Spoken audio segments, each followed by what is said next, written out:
प्रेतत्व मुक्ति के उपाय। गरुड़ जी ने कहा, हे मधुसूदन, जिस दान या सत्कर्म से प्राणी की प्रेत योनि छूट जाती है उसे बताने की कृपा करें। इसके ज्ञान से लोगों का बड़ा कल्याण होगा। श्री कृष्ण ने कहा, हे पक्षीराज सुनो, मैं तुम्हें समस्त अमंगलों को विनष्ट करने वाले दान को बता रहा हूं। शुद्ध स्वर्ण का घट बनाकर ब्रह्मा, विष्णु, शिव तथा लोकपालों सहित उसकी पूजा कर दुग्ध और घृत से परिपूर्ण उस घट को सुपात्र ब्राह्मण को दान में देने से प्रेतत्व से मुक्ति मिल जाती है। हे गरुड़, पुत्रहीन व्यक्ति की सद्गति नहीं होती, अतः यथा विधान पुत्र उत्पन्न करना चाहिए।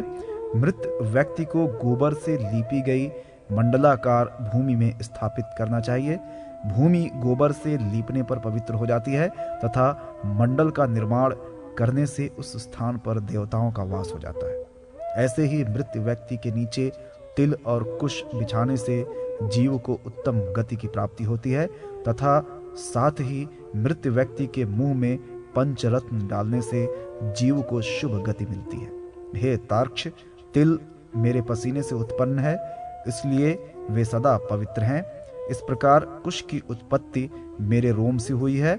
कुश युक्त भूमि अपने ऊपर विद्यमान मृत जीव को निःसंदेह स्वर्ग पहुंचा देती है। कुश में ब्रह्मा, विष्णु तथा शिव ये तीनों देव प्रतिष्ठित रहते हैं। हे पक्षीराज, ब्राह्मण, मंत्र, कुश, अग्नि तथा तुलसी ये बार बार प्रयोग में लाए जाने पर भी पर्युषित बासी नहीं होते।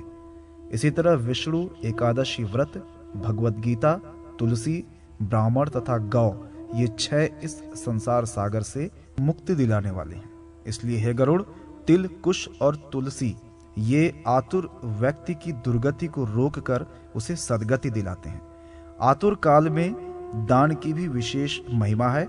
भगवान विष्णु की देह से लवण का प्रादुर्भाव हुआ है, अतः आतुर काल में लवण दान करने से भी जीव की दुर्गति नहीं होती।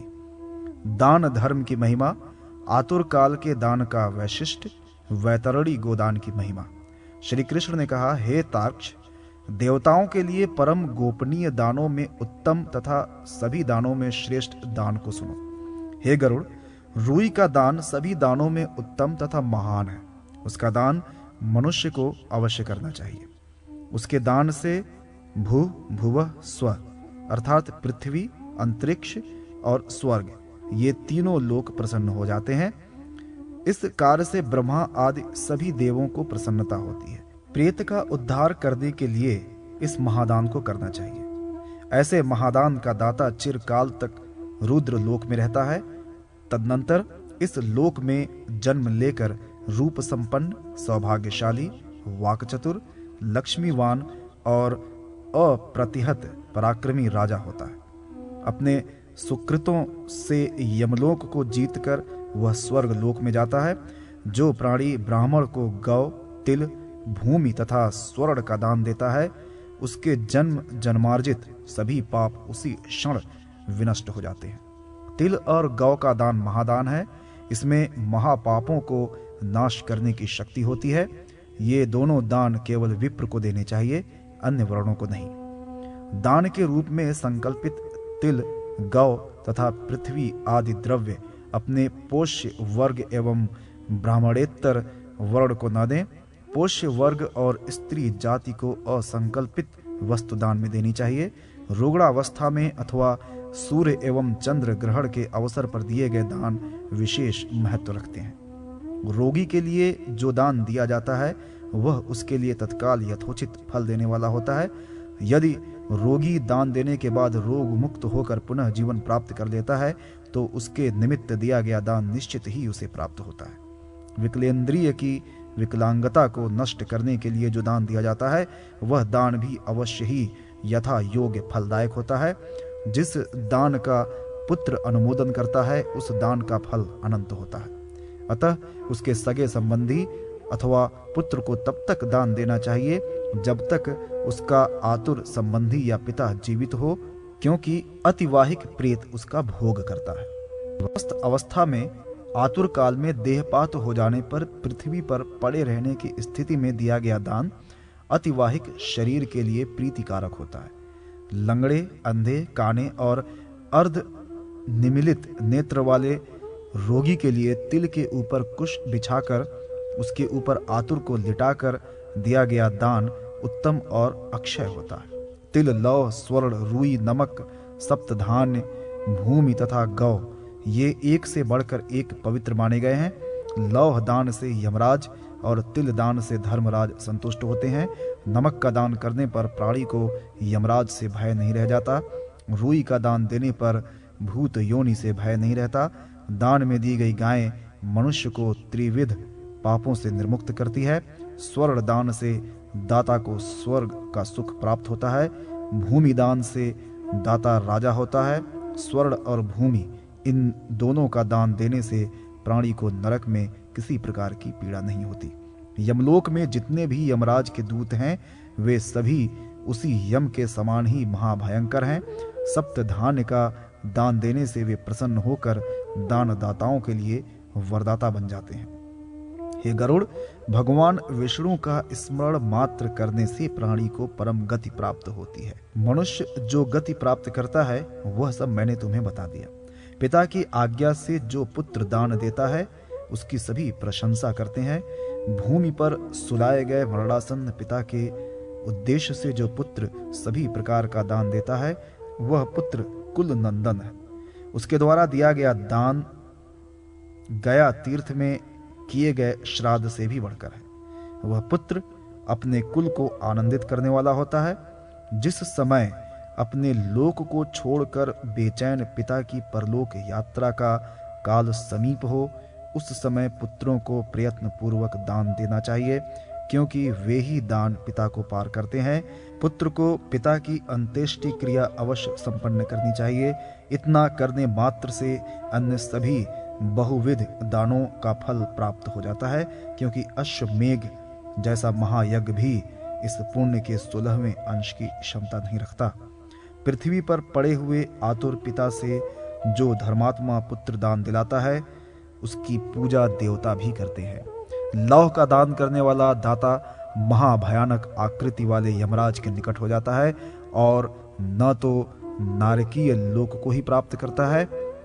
पापियों को भयभीत करने के लिए यमराज के हाथों में कुठार, मूसल, दंड, खड्ग और छुरिका रहती है।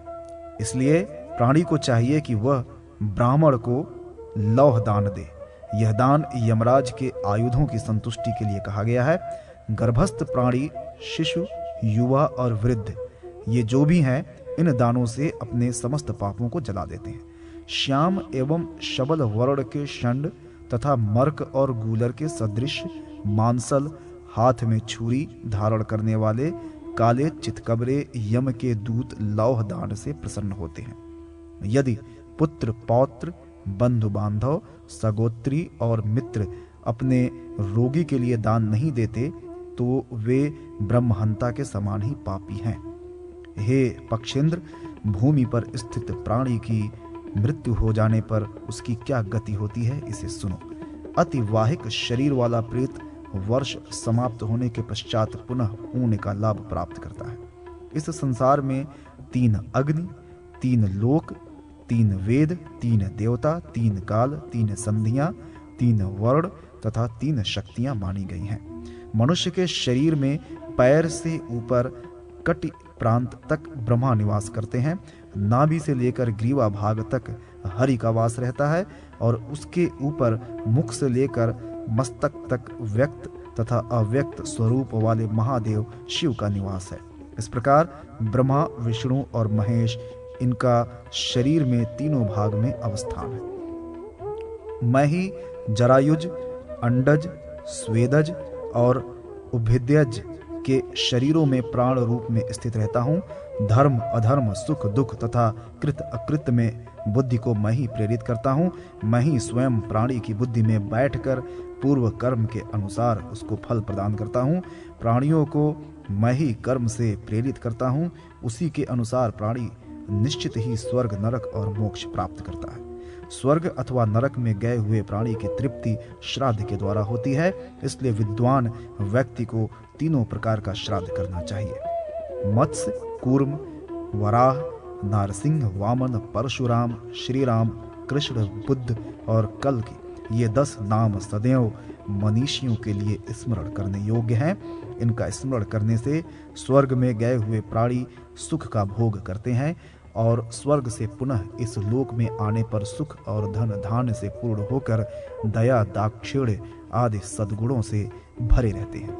वे पुत्र पौत्र से युक्त और धनाढ्य होकर 100 वर्ष तक जीते हैं। रोगग्रस्त होने पर मनुष्य के लिए दान देना चाहिए और भगवान विष्णु की पूजा करनी या करानी चाहिए।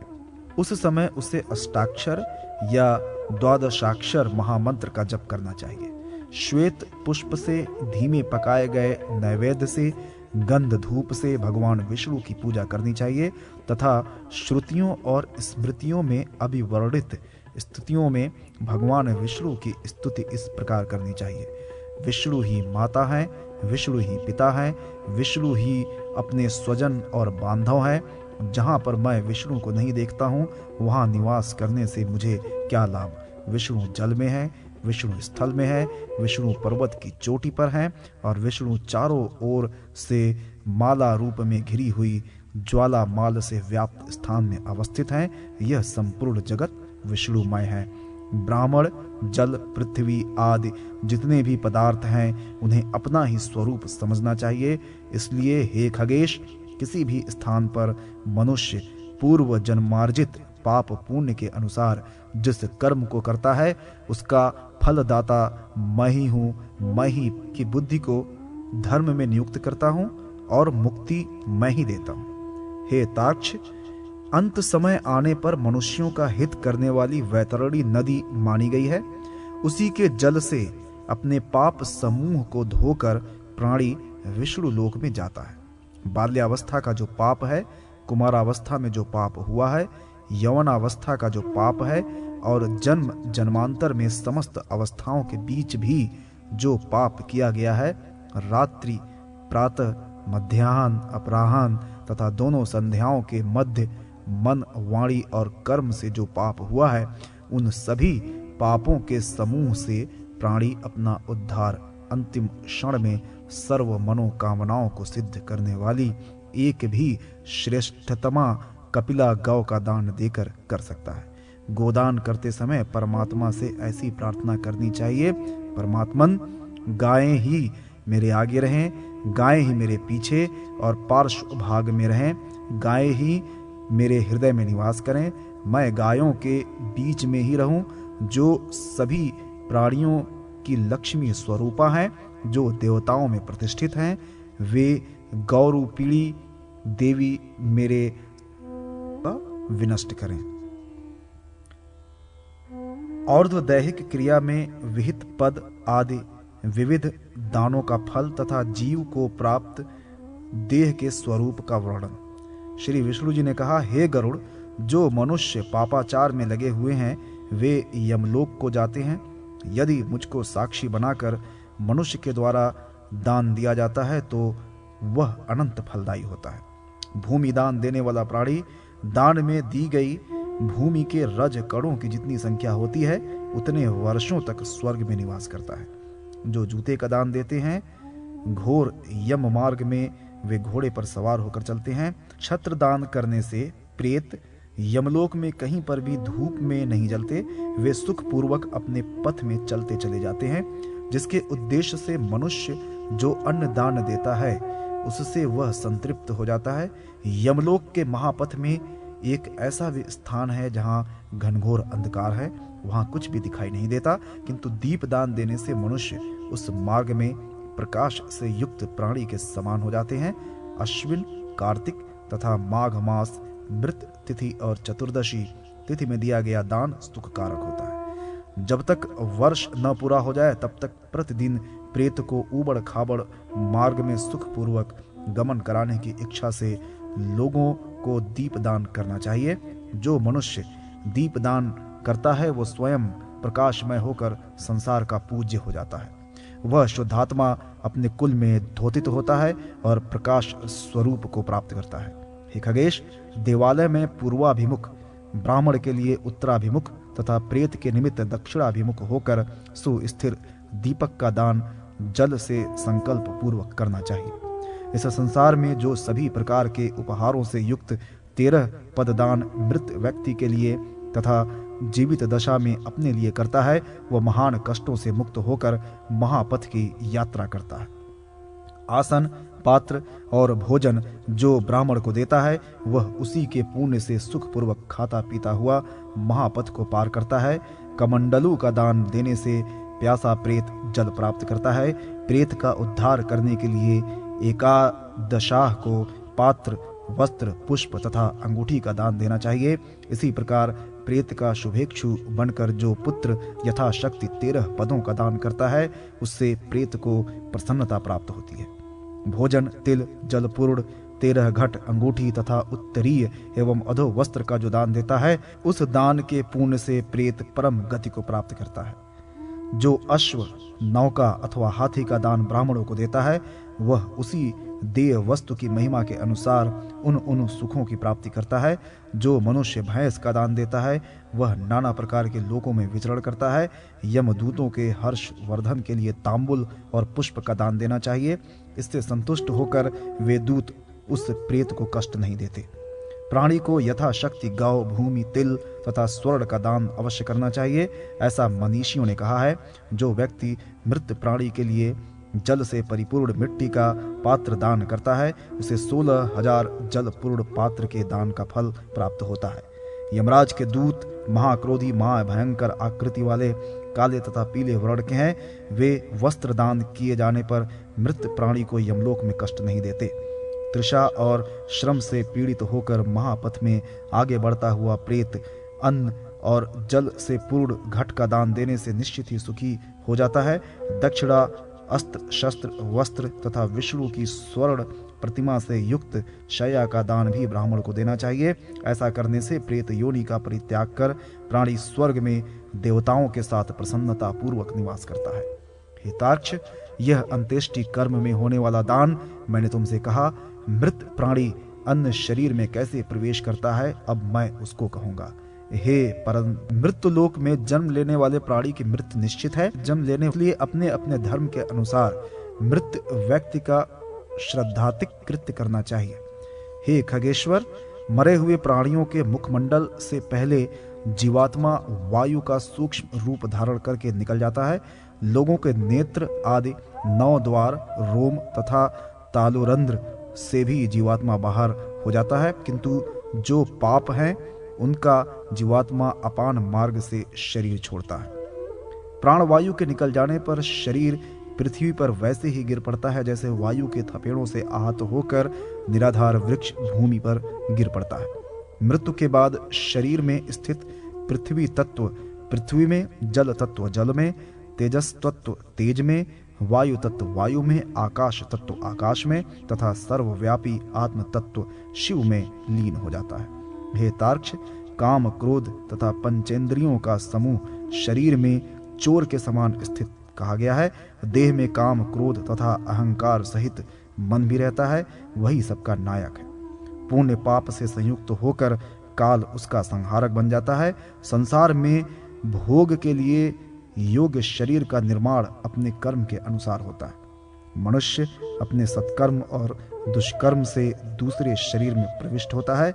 जिस प्रकार पुराने घर के जल जाने पर गृही नए घर में जाकर शरण लेता है, उसी प्रकार यह जीव भी विषयों के साथ पंचेंद्रियों से युक्त 9 द्वार वाले एक शरीर को छोड़कर दूसरे शरीर में आश्रय ग्रहण करता है। शरीर में विद्यमान धातुएं माता पिता से ही प्राप्त हैं।